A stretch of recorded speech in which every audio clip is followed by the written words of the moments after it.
Welcome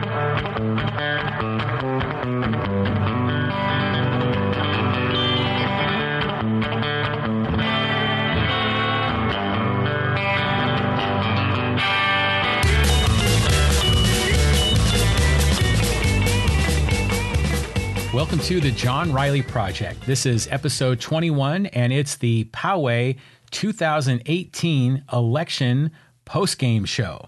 And we're going to take a look at all the races, Poway Mayoral race, the Poway City Council races, and the Poway School Board races. We're going to break it down. We're going to take a look at the numbers, the candidates. We're going to talk a lot about some of the broader themes and the things we learned in this election process, and take a glimpse into the future with some of the races and some of the personalities that are involved.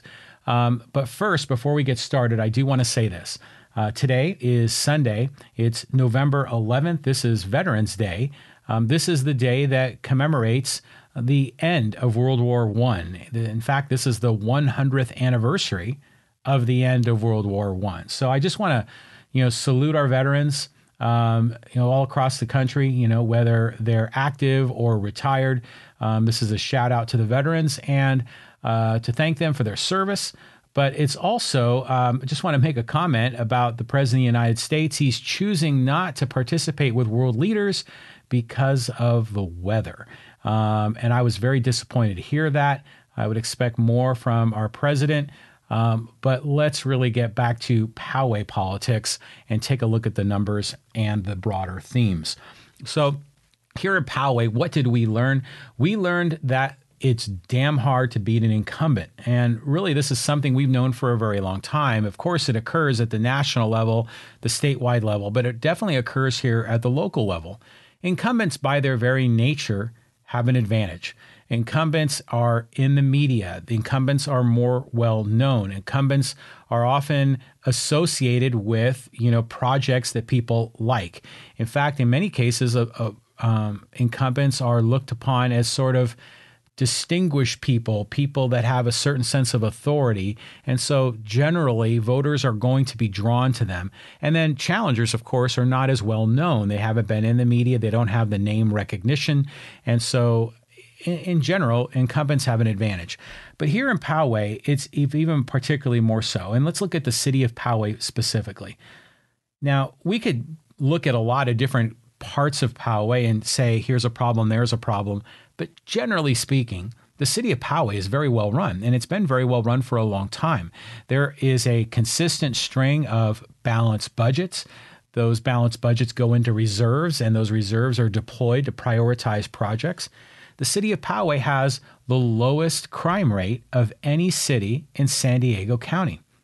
Now, some will try to nitpick that and look at violent crime versus property crime. But even in some of those individual cases where Poway may not be number one, it's certainly either number two or number three. But overall crime rate, definitely Poway, the lowest crime rate in the county. So obviously, that's a big part of the reason people live here and enjoy living here. So that's going to play into the hands of the incumbents. The city is generally well run. The roads are smooth. The roads are taken care of. Budgets are balanced. So I think the incumbents are going to have an advantage here because the city is so well run. And this has been going on for a long time. I've lived in Poway since 1996. And the only times you really see an incumbent lose, or an incumbent, let's say not, I guess I should better say as a challenger win that seat, is because sometimes the incumbents will resign. Okay, or retire might be a better way to put it. They step down. In other cases, we've seen incumbents lose because there's been a scandal, that might be related to them personally or to their time in office, or there might be a big problem. And we did see that with the school board in 2014 in the aftermath of the $1 billion bond. And, two of those incumbents lost re-election. But these are the exceptions. The general rule is that the incumbents will win. So in the city of Poway, they win because the city is so well run. But in both the city council races and in the school board races, those incumbents also get tremendous backing from a lot of individuals and a lot of organizations. And that results in a treasure chest of funds that are being used in their reelection campaign. So let's take a look at some of the institutional or establishment organizations that are backing these candidates. The Deputy Sheriff's Association is a group you would think would be a bunch of deputies that, get together and pool their money and build a political action committee. And that's true to a degree.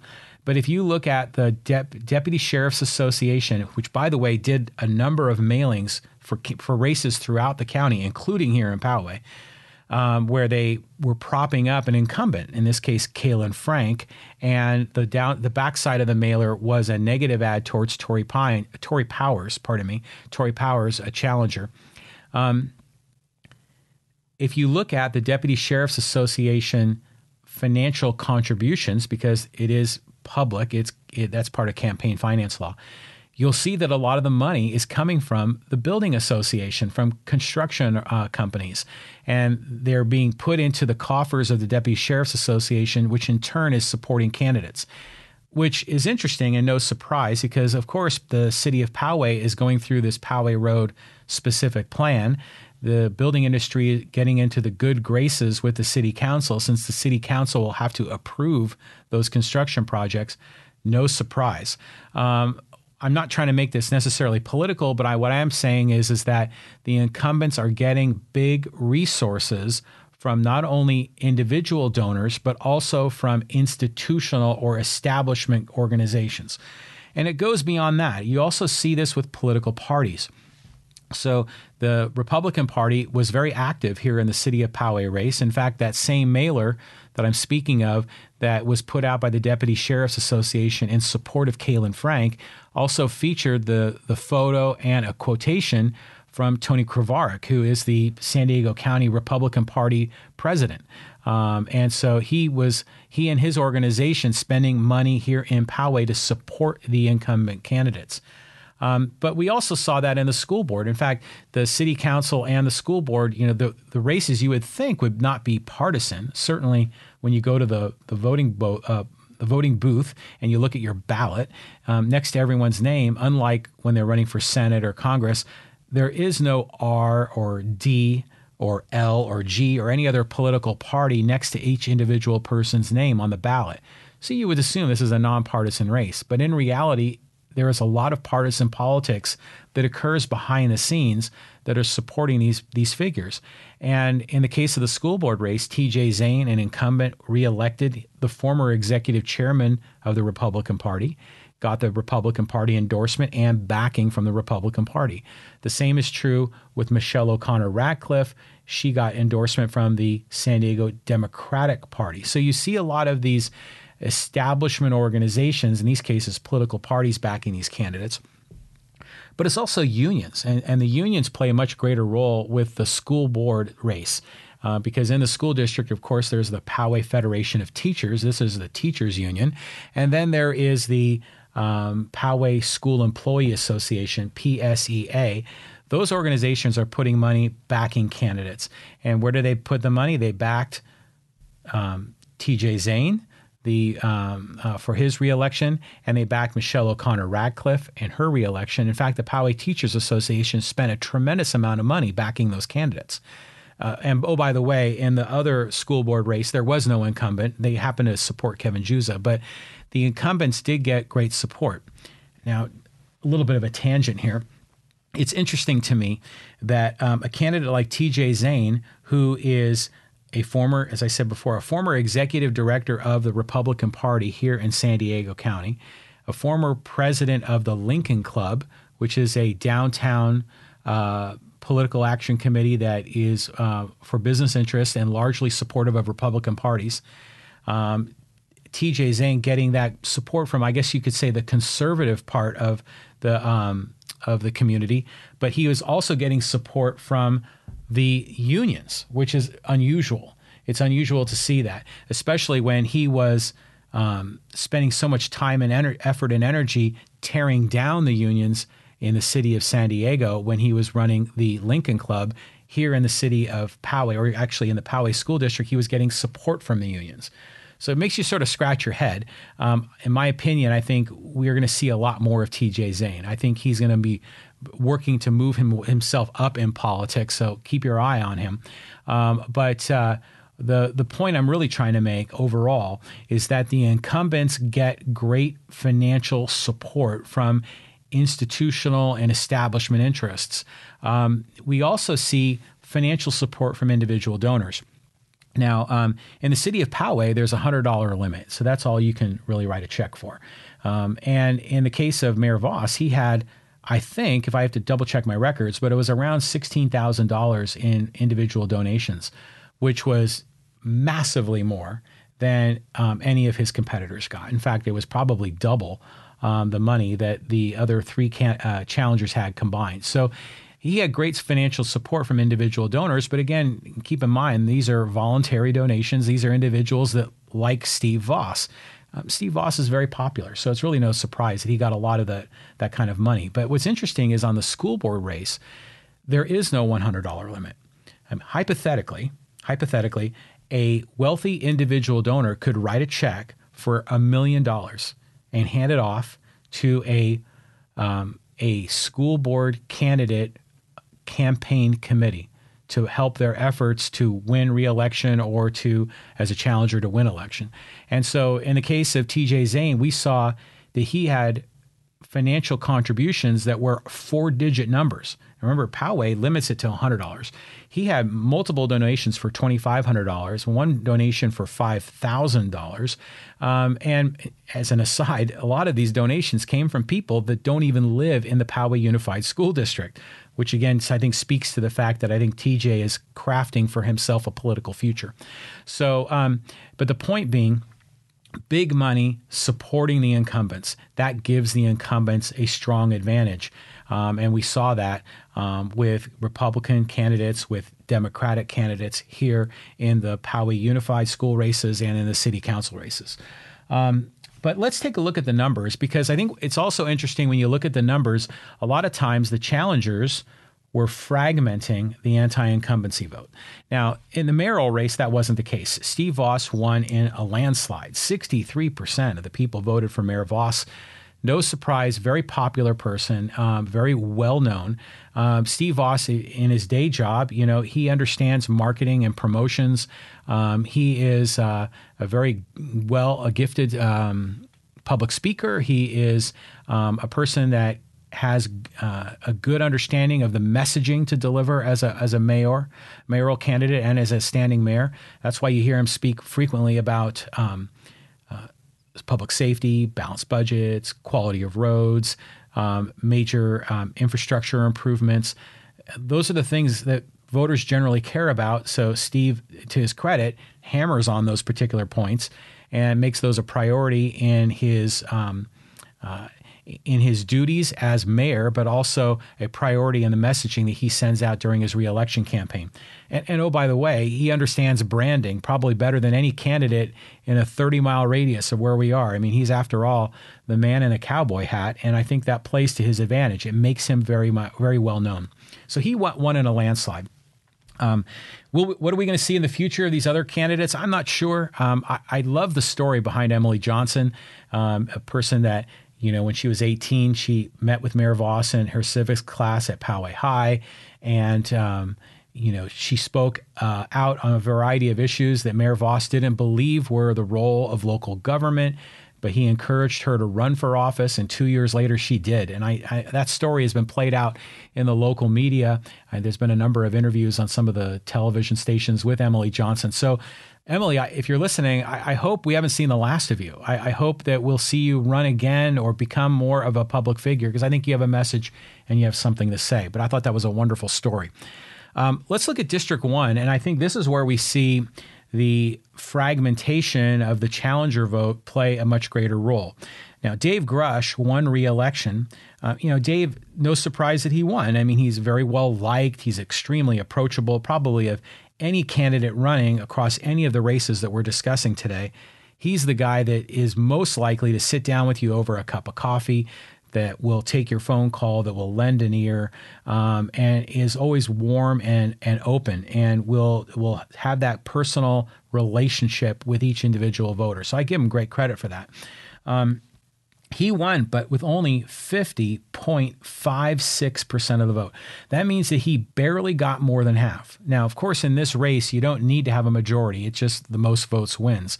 But the point is that the three challengers barely came short of 50% combined. So John Ryan, 25%, Pete Neild, 17%, John Carson, 7%. Now, imagine, if you will, those candidates were organized and decided instead to back a single person. And if they did, that single individual challenger might have had a chance to beat Dave Grush. Didn't turn out that way. So, again, the incumbents have an advantage. And when the challengers aren't organized, it makes it even easier for the incumbents to continue on to victory. Let's look at District 3. Now, I live in District 3, and John Mullen won this going away. 65%, Joe Calabrese, 35%. Really, John was an extremely active campaigner. He was out on the street knocking on doors. He was sort of tag teaming with the rest of the city council, with Mayor Voss, Dave Grush, Kalen Frank, and Barry Leonard. They were out there as a group knocking on doors, and, to their credit. So they were very active campaigners. John Mullen did a sit-down conversation with me here on the John Riley Project. I invited Joe Calabrese. We played a little bit of telephone tag. We could never really connect. Meanwhile, Joe Calabrese was not at any of the candidate forums, so I often wondered how serious of a candidate he was. Would have loved to have him here and had a conversation. But I will say this, that my conversation with John Mullen was extraordinary. And of all the candidates that I interviewed for the mayor race, the city council races, and for school board, in my opinion, I thought that John Mullen's perspective on local politics was the most aligned with me personally. He often said that he thinks local government should be run like a business. And that really resonates with me. Now, obviously, it doesn't mean, profits and shareholders and that sort of thing. But what it does mean is that a business should be strategically planned. There should be a mission. There should be clear goals and strategies to meet those goals. A city should have strong fiscal controls, strong financial controls, should be saving money for a rainy day, should be deploying reserves for a prioritized list of projects so that decisions are made rationally, not really for politically motivated reasons. And I think the city of Poway is largely doing that. When you look at the stack ranking of projects that money is being deployed on, right now they're already doing the Espola underground power lines and widening that walk path from Twin Peaks up to the high school. That's something that's been discussed forever, and they're actually deploying resources to get that done. There's also money set aside for the community center, and that's terrific. And again, a little bit of a tangent here. Imagine that they're saving money to be deployed for a project rather than, like the school board, going out and doing billion-dollar bonds to raise money. This city government here in Poway, much more fiscally prudent, is actually saving the money and then being very careful on how that's being spent. So the other thing with running city as a government, I'm not sure if John Mullen said this in his podcast, but at least I'll speak for myself. What that means to me is that the city treats its constituents like customers, that they are there to serve the needs of the constituents, and that they are about fulfilling those needs, within the parameters of the functions of government. So in a lot of cases, I know government employees don't necessarily see their constituents as customers. In some cases, you often wonder if they see them as a nuisance. But I think the perspective of government considering their constituents like customers makes sense to me. I mean, after all, they're the ones paying the bill, right? They're the ones that are paying the taxes. So John Mullen, I was very pleased that he won. 65 to 35. That's like a 2-to-1 ratio. He won going away. Now, the short-term race, this is another one of the more interesting races. Now, I've already alluded to a little bit of it. This is the race that involved Kalen Frank, Tory Powers, and Tony Russo. And in this particular race, I mentioned, the Deputy Sheriff's Association was involved, et cetera. But this was Jim Cunningham's previous seat. Jim Cunningham was reelected 2 years ago. And then, early on in 2018, he decided that he was going to retire. He stepped down, and then the city council decided to appoint someone in June of 2018 to serve out the remainder of that term. And then in November, there would be an election. And that election would be for 2 years, which would be the conclusion of Jim Cunningham's term. And so since it was a 2-year term, they called it short term. And it was also often referred to as the at-large position because it wasn't, we're in this transition from every race being citywide to this district process. And as part of this transition, this short-term position was an at-large, meaning the entire city could vote on it. So the fascinating part of this race was the fact that Kaplan Frank was the person that got the appointment from city council. And she, by the way, won reasonably, she won by a decent margin, let's put it that way. So she won 50.15% of the vote. So barely above half. Tory Powers, 37%, Tony Russo, 13%. So a number of conclusions here. Number one is the challenger vote was fragmented. So imagine if Tony Russo and Tory Powers had gotten together and aligned behind a single candidate. And I'm saying that hypothetically. That never would have happened if you know those two individuals. I mean, Tony Russo was in this race for his reasons, Tory for her own reasons. Those reasons were different. I know Tony considers himself a Republican. Tory, I believe, considers herself a Democrat. So the likelihood of them aligning, the likelihood of their voters aligning, pretty slim. But if you just look at the numbers only, if hypothetically they did align, it's very possible that those two individuals could have ousted Kaplan Frank from that position. So again, challengers not organized. But there's a lot of other stories related to this race. Now, the big one is the fact that Kaplan Frank received the appointment in June. And that was a surprising move by the city council. And I know Mayor Voss was largely supportive of this process. I mean, after all, Kaplan Frank, if you look at the race, Kaplan Frank and Steve Voss in many cases were like a tag team in the election process. You saw their supporters carrying each other's signs, et cetera. So obviously Steve Voss is supportive of Kaplan Frank, appointed Kaplan Frank with the help of the rest of the city council. I was shocked when Kaplan Frank got that appointment. I was looking in the news, and there's a whole list of people that put their name forward that you kind of figured you were going to see on that list. But then when Kaplan Frank got the appointment, I was like, who? Who is she? And so I had to learn more about her. And I think as we learn more about her, she extremely well qualified. I mean, she works for Supervisor Jim Horn. She understands local politics. She understands the bureaucracy of city and county politics and how to navigate that, how to acquire and deploy resources. She knows what buttons to push since she's connected to so many people. I mean, after all, her mother was the former mayor of Encinitas. Both of her parents served as sheriffs. So she's a very, I guess, well-connected person, a person who with local government has always been in the drinking water where she grew up. So she was a candidate that was on paper, you could say, yeah, looks like a very well-qualified person. And oh, by the way, she's female. Since the city council previously was all male. Oh, by the way, she's young. And oh, by the way, she lives in South Poway. And so you're thinking, hey, checkbox, checkbox, checkbox, if those are your motivating factors.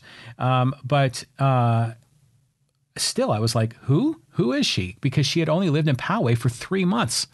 And you say to yourself, okay, I know she's qualified, but how can you be a representative of the people if you don't know the people? And so this was an area where, I've been generally supportive of Mayor Voss and the efforts that he's put forward. And I'll talk even a little more about that.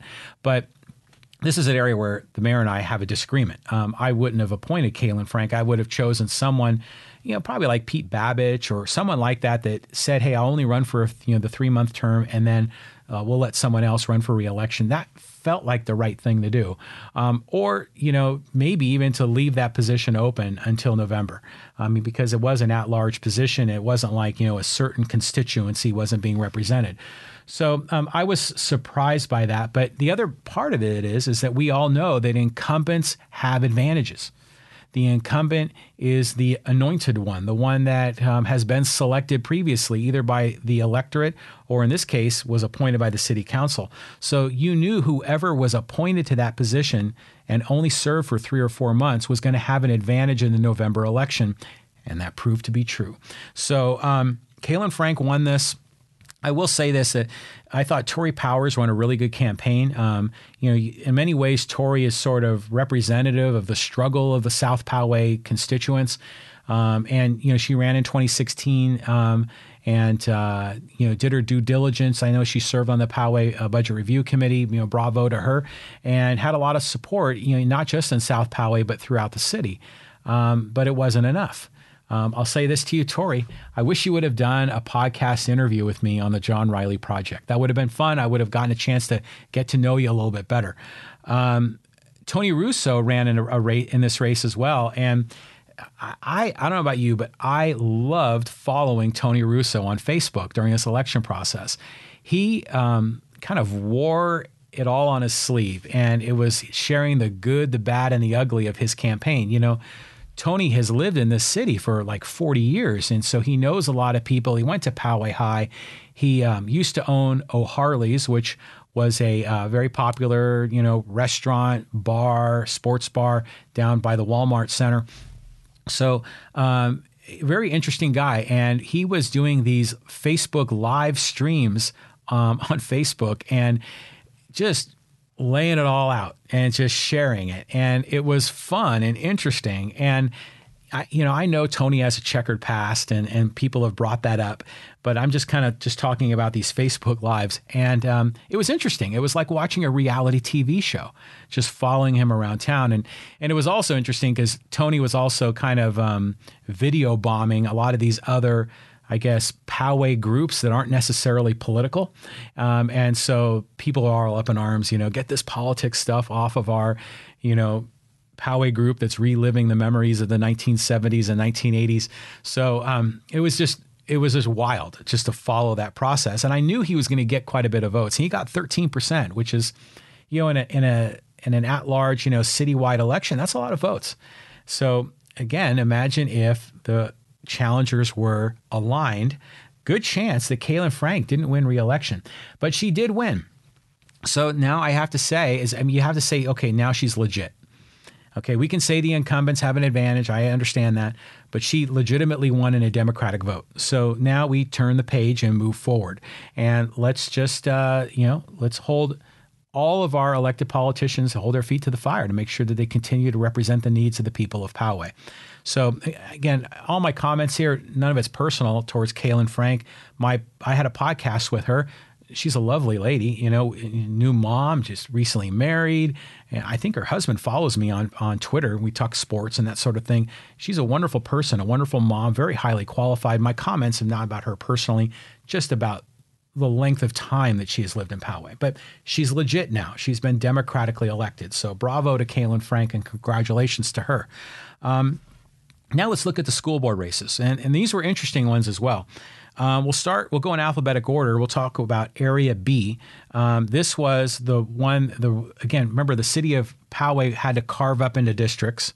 The Poway School Board also had to carve up districts, which, by the way, was a dramatic piece of controversy in and of itself. Now, the city of Poway, when they drew up their election boundaries, we could argue about some of those boundaries, but they weren't outrageous. The school board races, they were outrageous. Okay. Now, if you look right now, the school board has 5 people on it. I'm speaking, imagine it's before the election. There are 5 people on it. 4 of those people live in a 1-mile radius of each other. That's amazing, really. This Poway Unified School District is 10 miles by 10 miles. That's 100 square miles. But if you were to put a dot on a map in Penasquitos and take a 1-mile radius and draw a 1-mile radius around that dot on the map, you would have 4 of those 5 elected school board members inside that circle. So 1 mile radius, 100 square miles, 4 of them are in that 1 mile radius.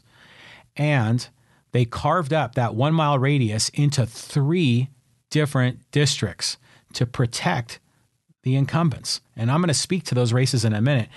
In the Poway, the one district or area they carved up that didn't have an incumbent was Area B. And this is mostly Poway. It's kind of the northern and the central area of Poway, and then a little bit of kind of northeastern Rancho Bernardo. And this race, Ginger Couvrette won handily, 44%. Kevin Juza came in at 35%, and Kim Garnier at 21%. This was a fascinating race, like a lot of the other city council races. Let's talk about Ginger for a moment. Ginger is an extraordinarily well-networked person. She is also extraordinarily well-liked.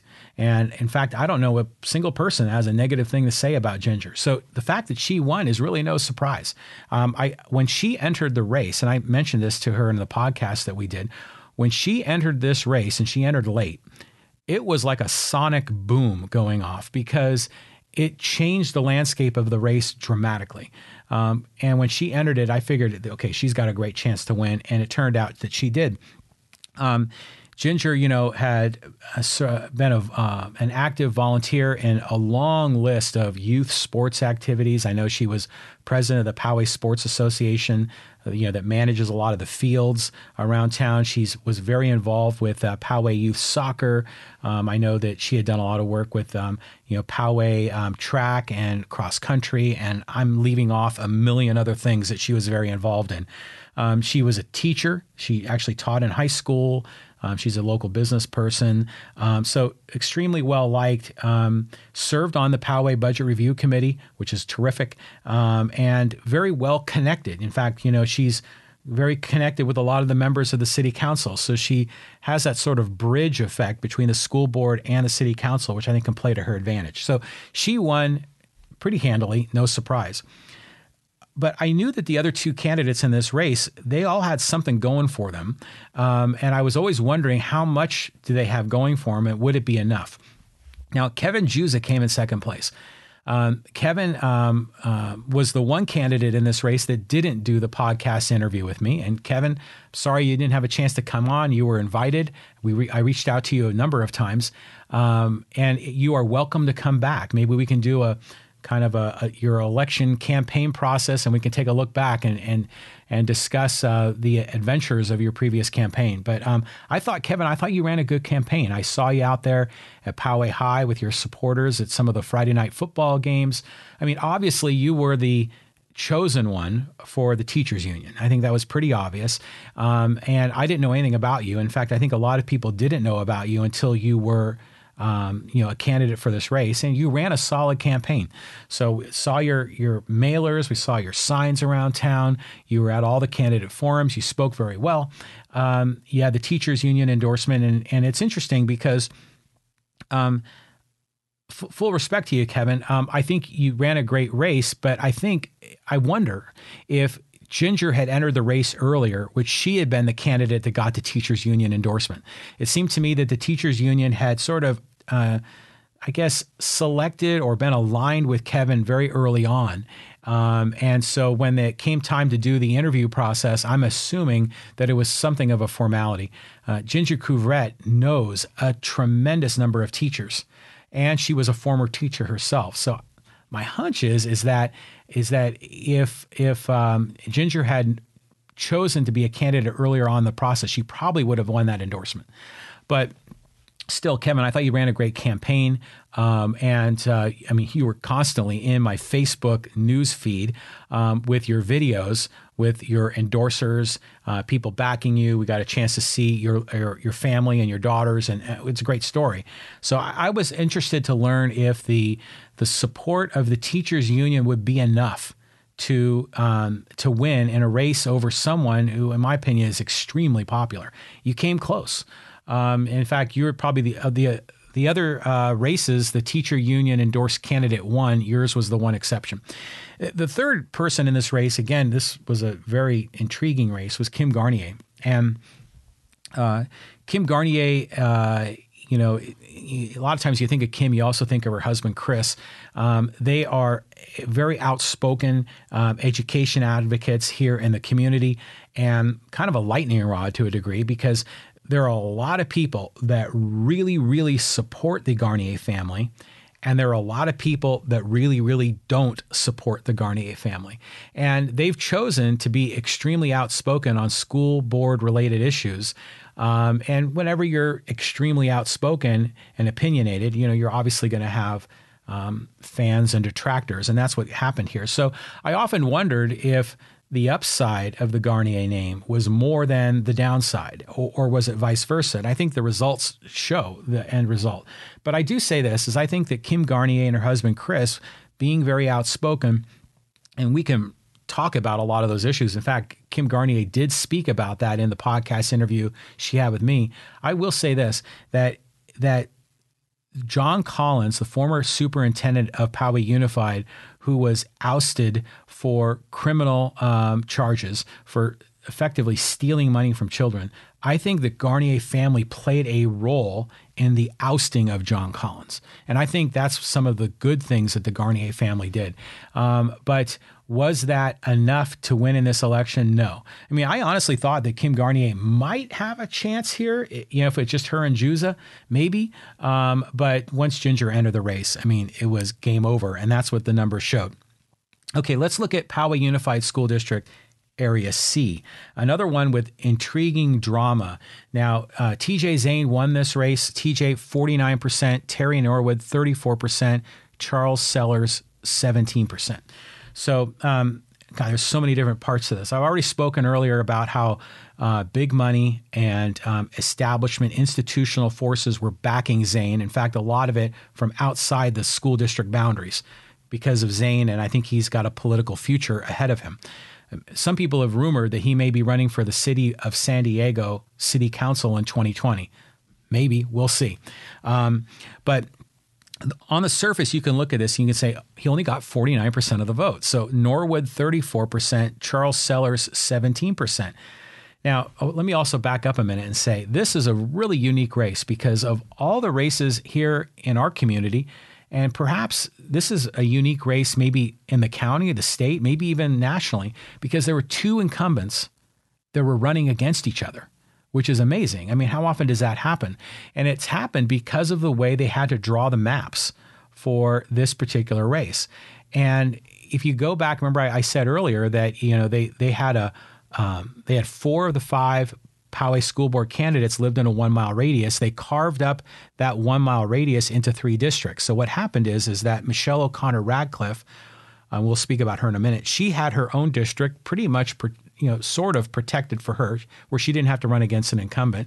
Then we had Darsh Patel, also has a district kind of carved out where she doesn't have an incumbent to run against. And then TJ Zane carved out a district in Rancho Bernardo that was that was 11% in the positive column for the Republicans. So it was a Republican-leaning district. Remember, he's the former executive chairman of the Republican Party. So the district lines were heavily gerrymandered, and in this case, they were gerrymandered to TJ Zane's favor. And so you might say, well, okay, if the district was Republican plus 11%, but he only got 49% of the vote. Well, why is that? Well, there's a lot of controversy following TJ Zane, and one person that has been extremely outspoken is Gabby Dow. Gabby, also a guest here on the John Riley Project, and she went through the list in the podcast interview, but that's nothing compared to what she's been saying on Facebook. Some extremely negative commentary about TJ Zane. I invite you to go visit Gabby Dow's Facebook page if you want to get into the detail. But I think that's part of the reason why TJ Zane didn't quite get over the majority is because of a lot of that negative campaigning. But it wasn't enough. I mean, I think we all knew that TJ was the likely winner of this race. Everything kind of stacked up in his favor. So Terry Norwood came in second place with 34% of the vote. Charles Sellers, the other incumbent, was 17%. So look at the two of them. Sellers and Norwood had 51% of the vote. Imagine if they were aligned. And, they used to be aligned. In 2016, this is in the middle of Sellers' term. Sellers was elected in 2014, and now this is his reelection effort.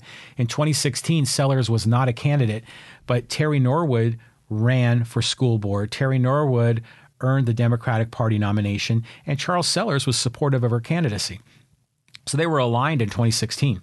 And then 2018 rolled around, and you thought, well, maybe Terry would support Charles this time. And, since this was Charles' run for reelection, and for a variety of reasons, and she went through it in the podcast, she chose to run her own separate campaign. And the minute that happened, you knew that was going to split the vote. It was going to split the Democratic vote. It was going to split the anti-incumbency vote. And that was just going to play into the hands of Zane, who ended up winning this pretty handily. So we saw that happen. But, Terry, I thought, ran a good campaign. It was solid, but just lacked that electricity.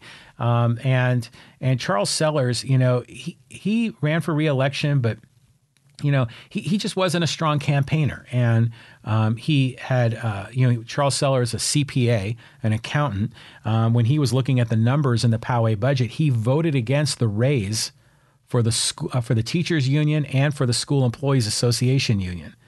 And he did that because he knew that voting for the raise would have put the school district into a deficit, which is what it's in.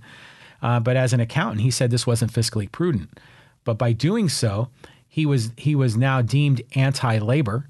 And as and he'll even admit he's kind of a Bernie Sanders style Democrat. He was branded as anti-labor, didn't get the Democratic Party nomination.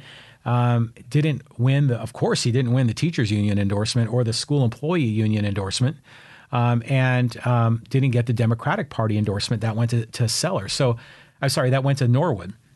So in many cases, Sellers was the outsider running in his own reelection campaign. And Charles, bless his heart, he's a good guy, but he just didn't have enough resources, enough energy, and there just wasn't enough there to overcome this particular race. So, it'd be interesting to see what the future is for all of these candidates. Are we going to see Norwood again or Sellers again? I don't know. What's the future for TJ Zane? I think that's a very open question. So keep your eye on that race. And then finally, in Area D for Poway Unified School Board, we saw Michelle O'Connor Radcliffe with 64% of the vote, Stan Rodkin 36%. This was really no contest. Michelle ran away with this easily. Now, one of the interesting things that's occurring with these the aftermath of this election is, as I said, the challengers, their votes were fragmented. And so now an organization has started up in Poway led by John Ryan. John was the second place finisher in District 1. And he has now started PowayFirst.com. So imagine, President Trump is America First. Well, John Ryan's putting forth Poway First. And what this is meant to be is essentially an organization that's going to align the anti-incumbent vote. So maybe there's only one anti-incumbent that chooses to run. Perhaps it's going to be a political action committee that could be a fundraising organization to back certain candidates. So what we're seeing here is a organization of the kind of loyal opposition to the city council. So let's see how this goes. Will it have the legs to last? I don't know. I mean, we've seen some iteration of this multiple times in the past. I mean, we've got today there's South Poway Votes, which is essentially a Facebook page started by Chris Cruz to sort of discuss topics and do some organization. But before that, there was the South Poway Residents Association that kind of had a presence in some of the elections. Their candidates weren't successful. Will it be enough? I don't know. And I think one really interesting litmus test will be the analysis of this 2018 election.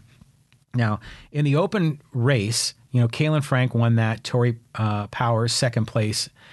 Tory Powers, as I said earlier, is the kind of symbolic of the struggle of the South Poway voter. So in 2020, that open race, that open seat, short-term seat, is going to probably become the District 4 seat. And then District 4 is pretty much everything south of Poway Road, which is South Poway. So I would imagine that the Tory Powers kind of group is going to be really analyzing the results precinct by precinct south of Poway Road to see if in a hypothetical 2020 race, did Tory Powers had enough votes to win that hypothetical, District 4 race using the 2018 votes.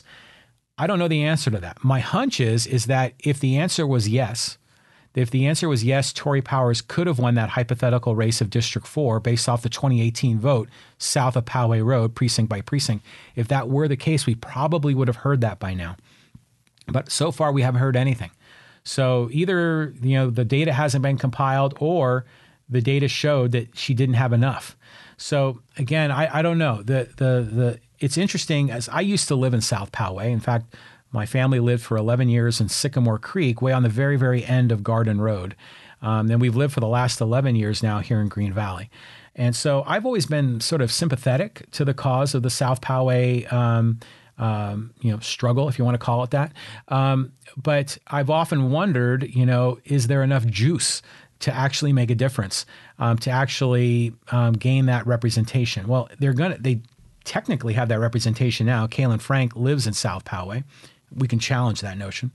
In 2020, there will definitely be a legitimate District 4 person. I mean, by that point, if Kaylin reruns, she'll have been a person that's lived in Poway for over 2 years. But I think we'll definitely have that South Poway representation, but will it be the same ideological, philosophical perspective of a lot of the South Poway folks who generally seem to be more on the left side of the political spectrum? Will we see that? I don't know. My instinct says no. My instinct says it's not going to be enough. The city of Poway is, roughly speaking, about half Republican or conservative, 1/4 Democratic or liberal, if you want to call it that, and about 1/4 independent. I mean, we can take a closer look at the numbers. It's not exactly that, but it's close to that. So are we ever going to see a case where the South Poway group, which is typically more progressive, more liberal, certainly geographically in the south part of Poway, will those interests ever align and have a successful candidate on the city council? I don't know. But I think if they are successful, it's going to be a tall mountain to climb, and we'll see if they were able to pull it off in 2020. Again, it's intriguing. I enjoy following it. Okay, what else? I'm blabbing here. We're like, oh my goodness, 49 minutes into this. I still have a few more things to say. So what are some of the other themes in this election? Well, first of all, I think we can say in the city of Poway, people generally think we're on the right track, right? They like the status quo. They like the safety, the roads, the budget. But the Poway Road Specific Plan, let's talk about this. This was the number one issue in the campaign for the incumbents and the challengers, especially when we're talking about new things. Pete Neild, who ran in District 1, he's a scientist. He actually spoke to 1,200 people. He gathered data. He plotted points on a map, and it was overwhelming that this was the number one issue. And the question has always been, they're going to develop Poway Road. They're going to put in residential and commercial space. The question has always been, how much, how fast, how big, how tall? And, is it slow growth? Is it fast growth? Is it outrageous growth? What is it? Generally speaking, people said we want slow growth. And of course, they're going to say that. I mean, people are generally adverse to change. They're more generally cautious. So it makes sense that they're going to be for slow growth. But I want to just put myself out on the record as I'm a big, big supporter of the Poway Road Specific Plan. And I'm a supporter of it for a number of reasons. Number one is that I've talked about this. I'm a big individual rights guy. I'm a big free market guy. So I'm big on property rights. I've always been a believer that if you own the property, you should be able to build what you want on your property. I mean, provided that you aren't damaging the property of people around you. So there have been, strict limits to development here in Poway, and our founding fathers kind of put that into place originally in our founding documents, and it was reinforced in 1988 by Prop FF. But the Poway Road was always kind of separate from that to a degree. Ever since I've lived here since 1996, they've been talking about redeveloping Poway Road. They're finally doing it. But I've always been an advocate that a person that owns the property should be able to develop on it. And I believe that is a general rule. Now, Now, some people will say, oh my God, someone could put a nuclear power plant, at the site of the taco shop on Poway Road. Well, obviously that's never going to happen. But even today, with the way the rules are set up, the city council can set boundaries. So something so utterly outrageous would never get approved. And, depending on your definition of outrageous, there was already a housing development that was proposed for the site where the thrift store malls, I think it's called the Carriage Shopping Center, and the Poway Bowling Alley.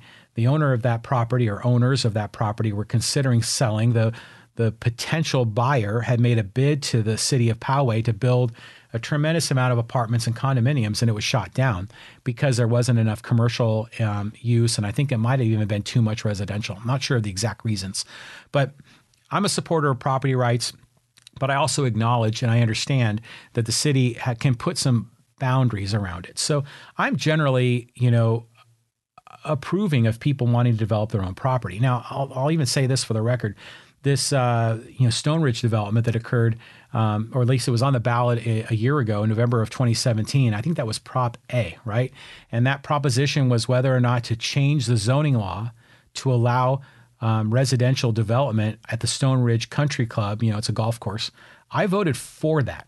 I was in the minority. My side lost, but I was for it mostly because I'm supportive of property rights. And I know a lot of people didn't like the owner, and he had, some underhanded tactics he did in Escondido with the property he owned there to try to sway voters.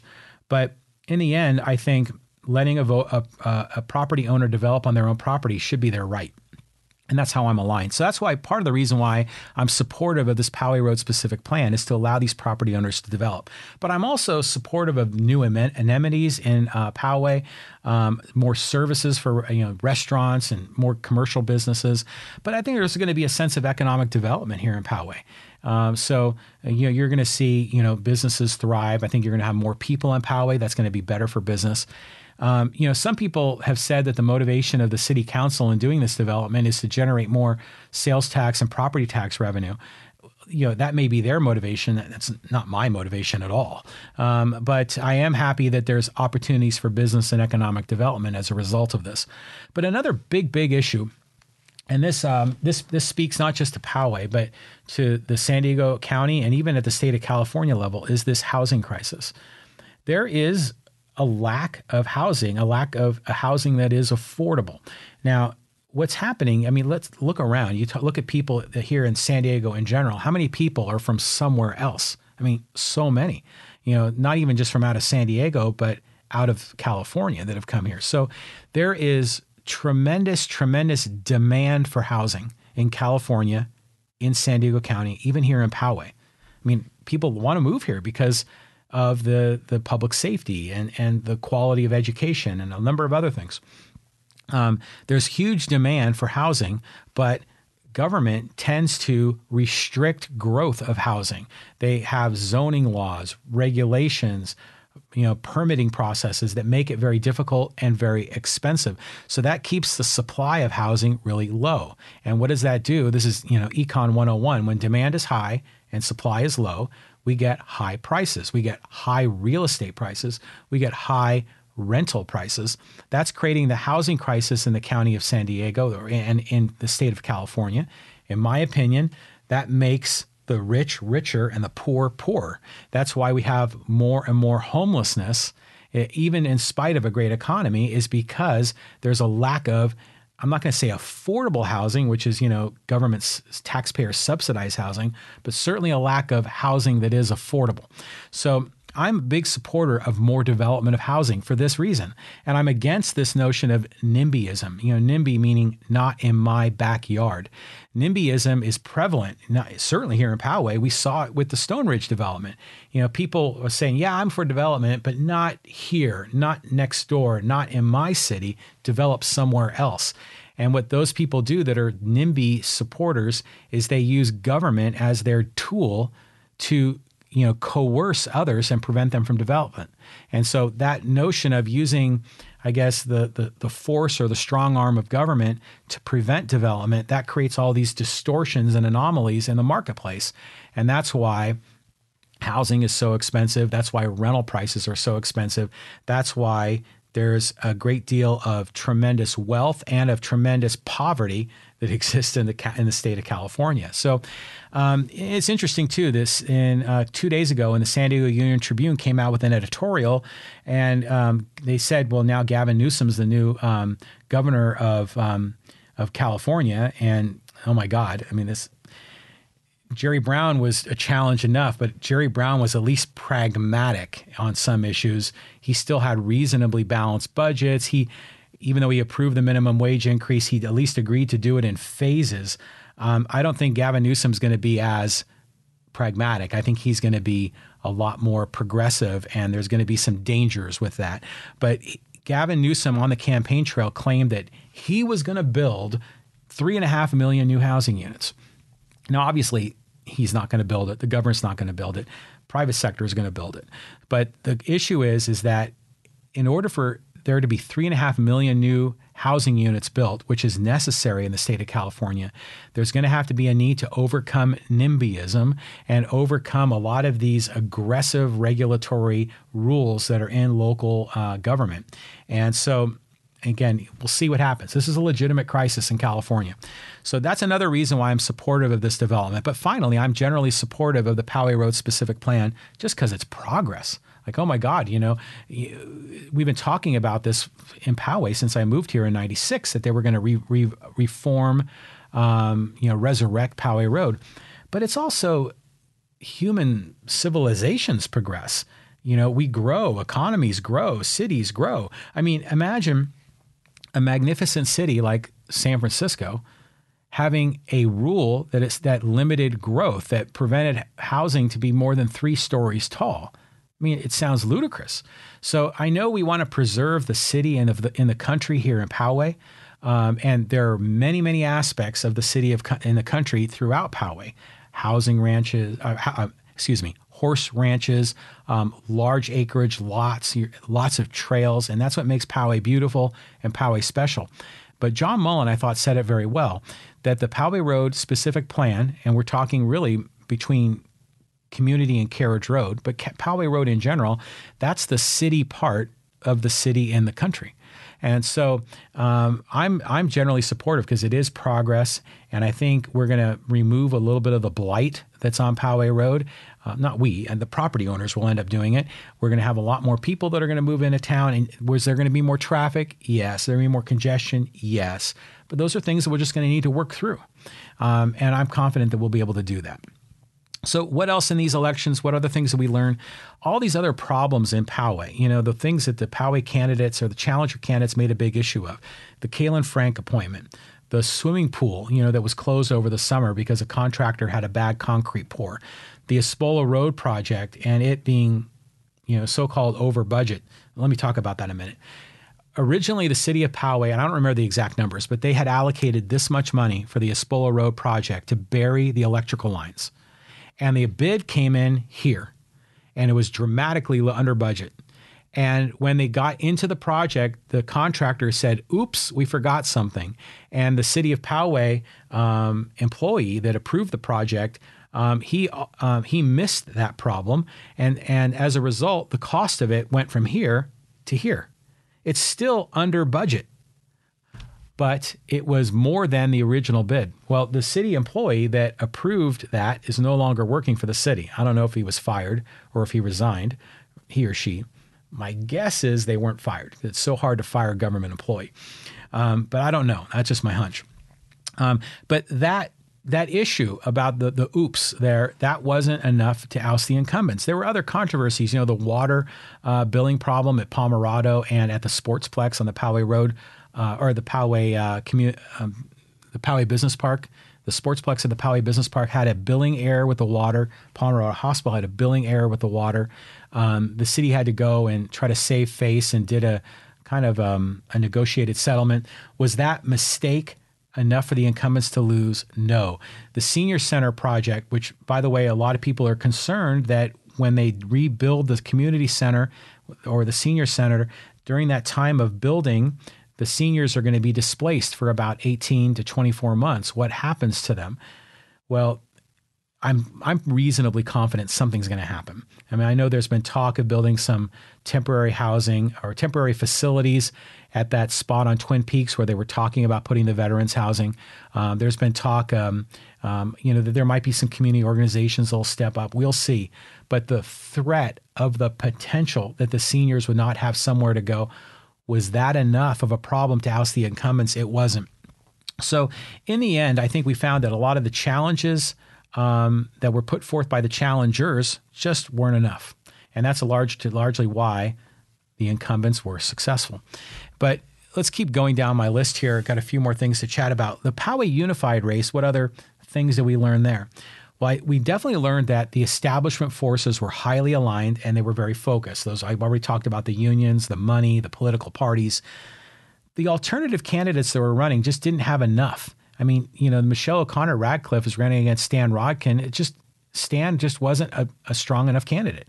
And we saw that in these other races, that the candidates that came up short just didn't bring enough to the table. But I still think it's a mystery why we saw two of the incumbents reelected. Because there's still a great deal of drama with the Poway School Board. I mean, we can look at the Poway City Council, and yeah, there's some issues there. But the Poway City Council is light years more well-run than the Poway School Board is, or the city is light years more well-run than the school district is. It's not even close. So the the Poway School District has had a series of deficit spending. Oh, never mind the fact there was the $1 billion bond that's looming over us, and the payments are going to start in about 15 years. But there's a long string of previous budget deficits. This year was projected to be $1 million surplus, has now become a deficit because of lower revenue forecasts. And the next 2 years are major deficit spending. But voters didn't seem to care. They still reelected the incumbents. There are First Amendment lawsuits that are being applied to two of the incumbents that won, to Zane and O'Connor Radcliffe, where they are suppressing their constituents from speaking to them through social media. So First Amendment lawsuits are there. There's been this 3-2 majority, that has been filled with all sorts of drama. I mean, you could say that the sky is blue, and it probably would have been a 3-2 vote on that. So there's just been this excessive amount of drama and lack of transparency. I mean, some of the school board members aren't allowed to see financial invoices from vendors. Can you believe that? So there's a lack of transparency. There's cloaking of information. There is excessive drama on the school board. There's a long string of fiscal irresponsibility, and yet the incumbents won. And I wondered why. And the only thing I could figure out is that it's a school board, and it's for the children, and we want to make things good for the kids. And so my cynical sense is that, they just want to try to have as much, I guess, establishment, calmness, stability as possible. And then the hope is that they'll do the right thing. Well, I think the jury is out on that, but I often am questioned why the voters voted to reelect these incumbents in light of all these other issues. They just clearly weren't enough. They just weren't enough to make a difference. But I want to make a specific call on these particular issues, and I want to speak directly to Ginger Couvrette. Ginger, you came in and we had a wonderful podcast conversation. I learned a great deal about you. Very impressive. Your track record, the volunteer activities you've done in the city, a lot of your ideas for the innovation with vocational studies. And I mean, we went through a lot of things together, and I think you're going to be a great school board member. I do think that I can assume that you're going to be more aligned with TJ and Michelle and Darsh than you probably will be aligned with Kimberly Beatty. That's my assumption. So I am pleading with you to bring, and we talked about this in our podcast, to bring with you the knowledge that you have as the former chairman of the Poway Budget Review Committee, and bring that successful process, that disciplined financial rigor, that transparent open book process that invites the community in to review the numbers and has that, I guess, transparent process that builds trust and ultimately delivers balanced budgets, surpluses that are used for rainy days, and deploying those surpluses in reserve for targeted high priority initiatives. I'm pleading with you to please bring that discipline to the Poway Unified School District. It is so desperately needed. And Ginger, I already have great respect for you. And if you're able to pull this off, my respect for you will go even higher. So that's my plea to you. Lastly, I just want to rattle off a few things. I just kind of want to talk about some of the things that I'm excited about. Number one, I'm excited about this podcast, and I'm in the middle of doing this sort of phase 2 of the podcast where I'm trying to broaden my conversation beyond local politics. I want to get into a lot of other issues like, sports and business and history. And so let's talk a little bit about sports right now. So I'm excited about the college basketball season. The San Diego State Aztecs are getting going, and they're already 1-0. They just beat Arkansas Pine Bluff earlier this year. Their team is going to be a lot of fun to watch. I mean, of their 11 scholarship players, 8 of them are freshmen or sophomores, so they're a young team. They're an extraordinarily talented team. They've got a guy on the team, Jalen McDaniels, who's a potential NBA draft pick, a lottery pick. He could very easily go in the draft. A lot of the young guys are intriguing. They've got a lot of players that are either directly or indirectly from Africa. So there's going to be some cultural issues on the team, which I think is going to be kind of fun as we follow these players. So I'm fascinated. The Aztecs have been to the NCAA tournament 7 of the last 9 years, and I'm hoping that string continues. So I'm hoping to go to some games. I usually go to a handful of games. They've announced this package for $99, and you get to go to 5 games. And I know 2 of them are Mountain West games, and one of them is against New Mexico, and that's another big Mountain West team. And by the way, that's where my son goes to school. And so let's talk about their teams. So my daughter Shannon is a senior at Cal Poly San Luis Obispo, and her team, the Mustangs, they're in the Big West. So I'm following them, rooting for them, and I'm also following the New Mexico Lobos, and they're in the same conference with San Diego State. And my son Trevor is a freshman at New Mexico. So it'd be kind of fun to, wear the colors for my kids' school. And as I've always had to adopt college basketball teams because I went to UC San Diego. And when I went to school there in the 80s, they were Division III. And then over the last, 10, 20 years, they've been D2. But now they're finally going D1. So in July of 2020, they're going to officially, UC San Diego will be in the Big West Conference with Cal Poly San Luis Obispo and a whole bunch of other UCs and Cal State schools. And we'll be legit. UCSD, man, we're going to be D1 and Final Four, baby, Tritons. So I'm looking forward to that. That's going to be a lot of fun. So college basketball, I'm a huge fan, and I'm really excited that it's getting started. I'm excited that my kids are coming home for Thanksgiving. And so Shannon is going to be coming back. She's got the whole week off. Trevor only has the Thursday, Friday, and the weekend, so we'll only see him a little bit. But I'm really looking forward to them coming home and spending some time, the 4 of us. And, I know we're going to do the turkey trot, which is the Father Joe. I think it's like a 5K, 10K. It's down at Balboa Park. We've done it the last couple of years. Shannon and Trevor, they're athletes. They run it. Kim and I and our dog Nona, we take a stroll and have a fun time. It's a good family outing. So we'll do that again on Thanksgiving. So looking forward to doing that with the kids. But what else am I excited about? I said I'm excited about this podcast, and I'm you can't see it, but off the camera, I've got some a new set design that I'm working on. We've got some sort of like leather lounge chairs, coffee table. So the interviews are going to be in a more relaxing environment rather than over this wooden table. We were kind of playing Battleship. So I'm going to have much more of a relaxing, kind of comforting area where we're going to have our guests here for our interviews. I've also set up a Patreon page. So if you feel so inclined that you would like to donate money to the John Riley Project, you can go to our website at johnrileyproject.com. There on the menu is a donate button, and it'll take you to our Patreon page where you can donate as little as $2 a month. And I'm going to be using that money for a number of things. Number one, I want to get some help that'll help me make the production quality of this a lot more professional. I'm going to be investing in more technology, but I'm also going to have special, behind the scenes opportunities for those people that do choose to donate. And we'll do some live streams just for the donors. We'll do some Q&A, and we'll have some interesting fun there. But if you want to get involved in the community and follow what we're doing, you can donate to the project. You can also go to our website at johnrileyproject.com.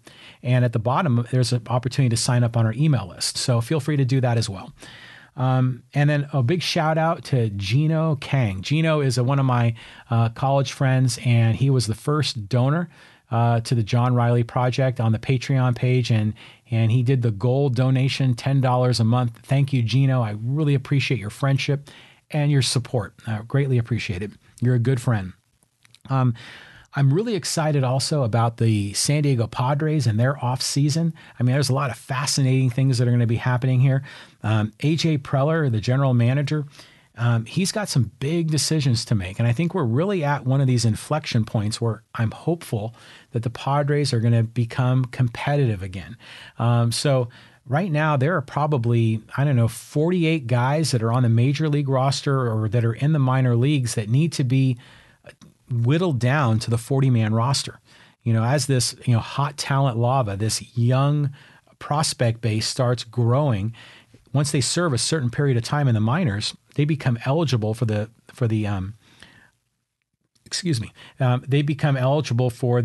and what is it called? The Rule 5 draft, where they can be cherry-picked out of our organization by other teams.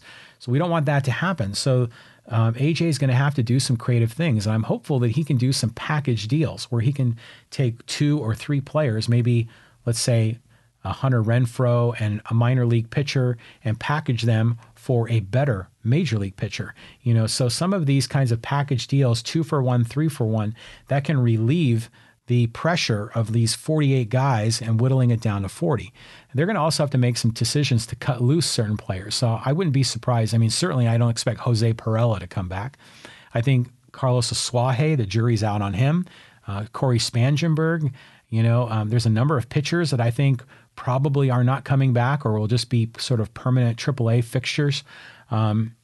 Like Brett Kennedy, I think might be in that box. So again, a lot of intriguing decisions. And then there's the whole saga of Will Myers. What are they going to do with him? Is he going to be able to develop into the third baseman of the future? He's going to have a whole off season to work on it. He's a great athlete. Can he do it? Probably not. I mean, I'd love for him to be able to do it. I think it'd be a wonderful story, and it'd be a great way to get his bat in the lineup. But is it enough? Is he going to be able to be a major league caliber player at the hot corner? That's a challenging position. I'm not sure if he's going to be able to pull it off. And if he can't, then now suddenly we have a logjam of corner outfielders, because there's him, there's Myers, there's Renfroe, there's Franmil Reyes. So this goes back to Preller. He's got some moves to make. So during this off season, it's going to be chess pieces on a chessboard, and I think we're going to finally start seeing a lot of that hot talent lava begin bubbling up to the surface. They're clearing space now for Fernando Tatis Jr. at shortstop, and he'll probably either start the season or shortly thereafter be on the roster. Luis Urias at second base. I mean, I think there's hope. There really is hope. And so I'm looking forward to that. So I'm inviting anyone that would like to be a guest here on the John Riley Project. Maybe you're a super fan. Maybe you're a baseball coach or player and you have some thoughts on the Padres, Major League Baseball, maybe even on our local baseball community here in Poway. I invite you to come on and we'll sit down and we'll have a great conversation and talk about it. I'm really excited about the NBA, and I'm a longtime Warriors fan. I'm a native San Franciscan. Went to the Warriors games a lot as a kid, and they won the NBA championship when I was 10 years old. But we went through like 35 years of sheer misery. And now the Warriors are great again. And, they've been a lot of fun to watch these past few years. But I can't believe I'm about to say this, but I'm actually kind of rooting for the Lakers too. With LeBron James coming over, and I've always been a fan of LeBron, and my son Trevor is a huge fan of LeBron. I mean, he's a good guy, a good soul, and he's working with all these young players, and the Lakers are suddenly sort of must-see TV. So they're a lot of fun to watch. So I'm really enjoying the NBA starting. What else? I'm excited about, I don't know if you follow any other podcasts, but Scott Kaplan did a podcast recently. He's the host on the Mighty 1090 Sports Radio, the Scott and BR show. Him and Billy Ray Smith do a show. But Scott has his own solo podcast, and he had a great conversation with San Diego State head coach, or retired head coach, Steve Fisher. And they spoke at length about fatherhood, and I loved it. Steve Fisher spoke a lot about his son, Mark, who is in his 40s, who is an assistant coach for the Aztecs. But, he suffers from ALS, from Lou Gehrig's disease, and it was it came on as an adult. And he traced, the history of that, and how Mark has struggled with ALS, and what Steve did as a father, supporting his son and his son's family. But it was also interesting to hear Steve Fisher talk about his own father and some of the rules that were instilled by his father. And one of the big ones he said, which resonates with me, is never be a slave to a paycheck. Always do what you love. And those are wonderful words. And those are things that I am personally always struggling with myself. And I think if you can do what you love and earn a great living doing it, all power to you.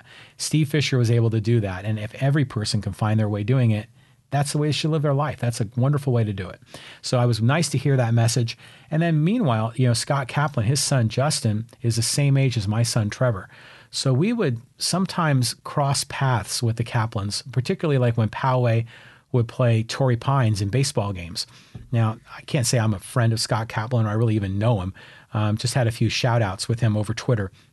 But I like him. He's a good guy. And he spoke a lot about his fatherhood and the things that he does with his son, Justin. And I think it was wonderful. It was a wonderful conversation. So I invite you to seek that out, Scott Kaplan's solo podcast, and pick the Steve Fisher episode. It was wonderful. I'm excited about Breaking Bad. They're coming out with a movie, and it looks like they're only giving us some hints. I think we know that Vince Gilligan is going to be writing it, is going to be producing it, and probably directing it. We don't know if it's TV or if it's going to be in the theaters, but it's just awesome. I mean, because Breaking Bad was fantastic. I'm a big Better Call Saul guy. I mean, John Ryan and I talked at length about this and about Gus Fring, and I think Gus is up here in my bobblehead collection. But I'm a big fan of it, and I'm really looking forward to the show. The hints that I'm hearing is that it's going to be about Jesse Pinkman and his adventures, after the conclusion of Breaking Bad. Because I remember that last episode, he was in the car, and that was the car with the machine gun in the back, I think, and he went crashing through that chain link fence, and he was free. But what's going to happen to Jesse? So I think that's what this Breaking Bad movie is going to be about. Who knows if they're going to be the old characters, new characters, same actors? I have no idea, but I'm loving it. And on a similar note, I'm loving what they're doing with The Walking Dead. And it's Sunday night, so I think there's a new episode tonight. I'm not sure, but last Sunday was Rick Grimes' last episode. And they've recently announced they made some feature movies for Rick Grimes. But we had always assumed that Rick was going to die in that last Walking Dead episode. And it turned out that he was whisked away on a helicopter to some far land far away. It was almost like, remember that TV show Lost that was on about 10 years ago? It kind of felt like that. So now we know Rick Grimes is alive. He's going to live. And I guess these feature films that they're going to do for him might be a continuation of the Rick Grimes character. And if that's the case, fantastic. So I'm looking forward to that. But I think the final thing that I'm really excited about, and maybe you are too, is that the election season is over. It's over. So all of the crazy hyperbole, partisanship, hysteria is now going to be moved down to normal levels of hyperbole, partisanship, and hysteria. I mean, some of the things that were coming out in the week leading up to the midterm election, and I'm not talking just in Poway, but nationally, which is nuts. And this business with the caravan coming up from Mexico, and then the business about people saying that the Republicans are going to get rid of Social Security and Medicare, and I mean there was just outrageous things being said that were trying to make the political race in the final moments even more emotional and more heated. So I'm glad the temperature on that's going down, but we're still seeing nuttiness. And I even talked about President Trump and, World War I and Europe and the rain and all that. I mean, it's insane. And then the fires in California and some of Trump's comments there. We can go off on a giant tangent there, but we won't. But I'm happy the election process is over. And Kevin Juza, I'll say this to you. I love you. I think you ran a great campaign. I'm really happy that I will no longer be seeing your Facebook videos that are on my news feed many times every day. You had great support from the teachers that funded that, I'm sure. And we got to meet all of your supporters. We got to meet your family members. It was fantastic, but I was just always amazed at how frequently you appeared in my news feed. So maybe that's part of the Facebook algorithm because I'm a local politics nerd and that's why they were feeding it to me. But I'm really happy that I'm no longer going to be seeing that any longer. So Kevin, maybe you can come in and we can meet face to face and we'll talk about your campaign. But that's all I have to say. I've been going now for well over an hour, and this concludes the 21st episode of the John Riley Project, and we'll be back sometime soon. Thank you.